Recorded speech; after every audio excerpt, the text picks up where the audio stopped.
Sorry lah. Okey, sampai ni. Masih bertabah okey. Insya-Allah InsyaAllah semua dimudahkan. Okey.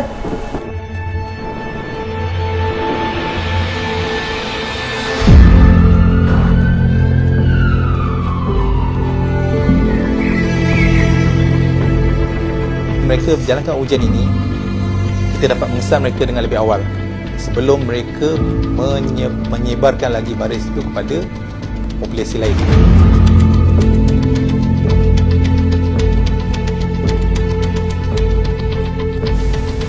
Ya Allah, peluh sangat kau ni. Mana sangat dalam Basah kau ni.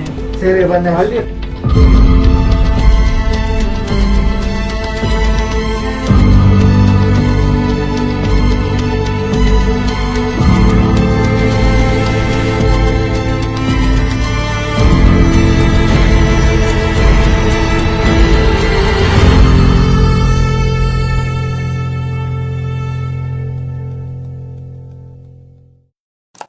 Susulan kejayaan mini dokumentari Kita Mesti Menang yang mengenengahkan pengorbanan petugas barisan hadapan Hospital Kuala Lumpur baru-baru ini, Malaysia Gazette kini membawakan anda laporan khas tulang belakang yang bekerja di sebalik tabir menguruskan wabak COVID-19.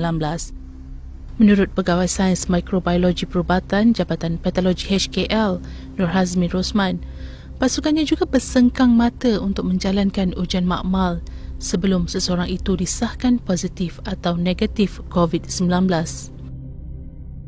Sama seperti frontliner yang lain, yang paling terasa ialah apabila sampel yang diterima banyak, jadi kami terpaksa bekerja daripada waktu pejabat hingga kepada 3 shift. Jadi pada masa itu memang terasa penat jugalah sebab nak memastikan semuanya berada dalam keadaan baik. Ujian perlu dijalankan pada masanya. Jadi penat tu lama-lama akan terasa jugalah.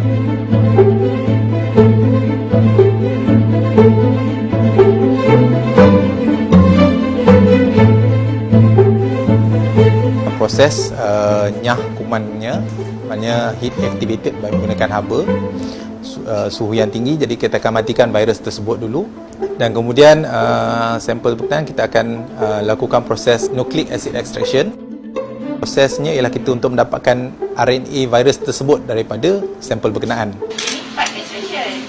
Kalau kata yang dekat sana tu adalah masa sampel. Dia ada satu part lagi, PCR. PCR tu yang nak tahu keputusan sama ada patient tu positif ke negatif. Kerana kita akan mencampurkan nucleic acid tadi dengan bahan reagent. Barulah campuran tadi untuk sampel kita akan masukkan ke dalam mesin real time PCR kita.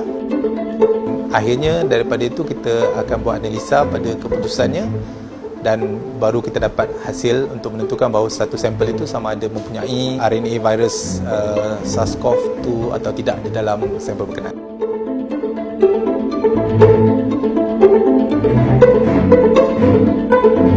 Bertugas sebagai pakar perunding intensivis di wad ICU dan mempunyai pengalaman lebih 20 tahun dalam bidang perubatan, melihat kematian seseorang pesakit bukanlah perkara baru buat Dr. Ismail Tan. Namun, beliau tetap meluahkan rasa sedih dan terkilan apabila melihat pemergian pesakit COVID-19 yang terpaksa melalui detik-detik terakhir di dunia ini bersendirian dan hanya ditemani pakar dan petugas kesihatan, bukannya orang tersayang. Itulah yang lambungnya panas.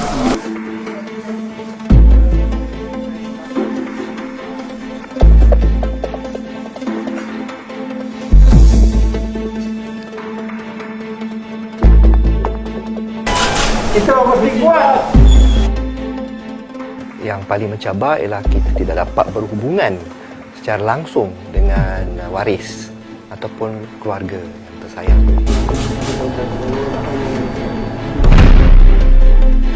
Setiap pesakit COVID yang masuk ke ICU, kita akan update family member setiap hari, melakukan video call untuk waris pesakit supaya mereka dapat sekurang-kurangnya berhubungan dengan ahli keluarga ketika berada di ICU. Puan Mariam, suami Puan Mariam sekarang Cik Kamal berada dalam keadaan tenang, pernafasan dia makin teruk. Okey, kita terpaksa masukkan tube untuk mengelakkan daripada keadaannya makin teruk. Okey, gambar ini free di talian telefon. Okey. Bukan untuk yang baik-baik ni. Set. Alright, untuk kereta on. Tak boleh tiket. Nombor tiket.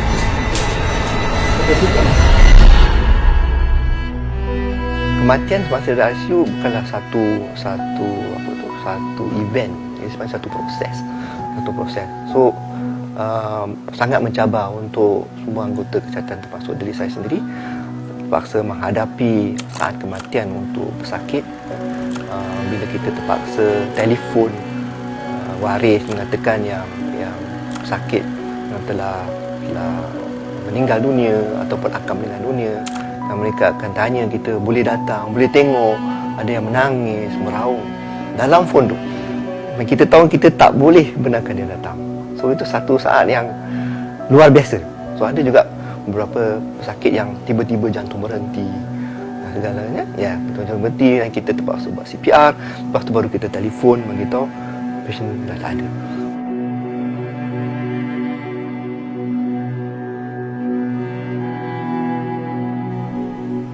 Mungkin ramai yang tidak mengetahui bedah siasat pertama pesakit COVID-19 di Malaysia dilakukan oleh Jabatan Forensik HKL, yang mana hasil bedah siasat tersebut membuka satu lembaran baru dalam banyak perkara, termasuklah pengurusan mayat pesakit. Mayat pesakit COVID haruslah dibalut dengan kain putih cotton pada lapisan pertama dan dimasukkan ke dalam 2 lapisan body bag. Lapisan permukaan luar body bag perlulah dinyah kuman dengan larutan sodium hypochlorite 0.5%. Potensi atau risiko jangkitan daripada mayat pesakit COVID tetap ada kepada orang yang menguruskan atau orang di sekeliling. Hasil penemuan bedah siasat kami yang menunjukkan terdapat virus COVID-19 di permukaan badan mayat pesakit COVID, dan juga terdapat virus COVID-19 daripada cecair yang keluar daripada rongga badan. Bagi salah seorang pengurus jenazah COVID-19, Zulina Sulaiman, walaupun bukan petugas kesihatan yang telah menerima latihan khusus dalam menangani wabak, namun mereka tetap bersedia menunaikan fardu kifayah tersebut. Setakat ni diorang cuma tanya memang waris tak boleh tengok ke, memang tak boleh sama-sama bantu ke. Setakat ni cuma satu diorang tanya, tak takut ke? Itu persoalan dia, tak takut ke? Sebab bila diorang dengar COVID je, diorang takut. Jadi saya pun cakap lah, bila kita dah diamanahkan, bila kita dah dipertanggungjawabkan, perasaan takut pun semua hilang. Setiap kali nak mulakan tugas, saya akan telefon mak, abah bagi tahu mohon restu suami. Bismillahirrahmanirrahim. Semoga kita yang ke atas jenazah ini kerana Allah Ta'ala. Allah. Assalamualaikum warahmatullahi wabarakatuh. Assalamualaikum warahmatullahi.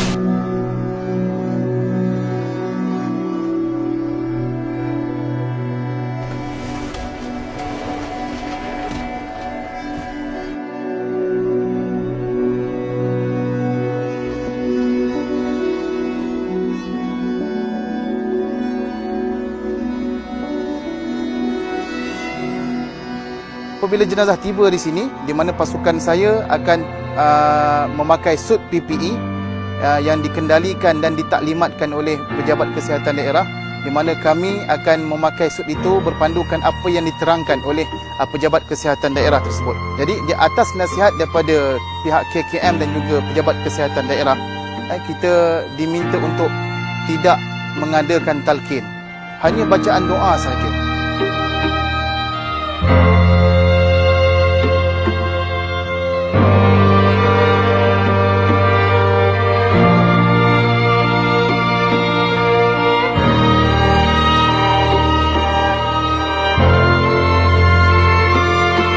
Ya Allah, Ya Rahman, Ya Rahim, Kau berikanlah kekuatan kepada kami, barisan hadapan kami, menghadapi mujahadah untuk menghadapi, Ya Allah, penyakit wabak ini, Ya Allah.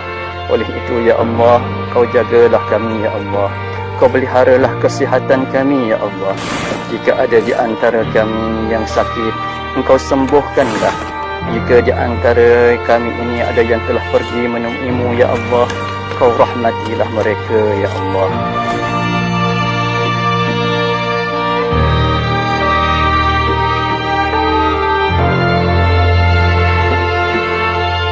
Kejayaan membendung pandemik COVID-19 bukan di tangan Barisan Hadapan sahaja, tetapi ia adalah tanggungjawab kita bersama. Lengkung yang semakin melandai bukan bermakna kita sudah bebas daripada wabak, kerana peperangan ini masih panjang dan belum tahu akhirannya.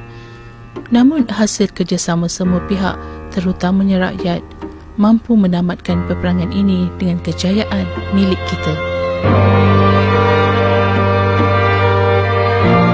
We fight COVID-19. Stay safe. Bantu kami untuk bantu anda.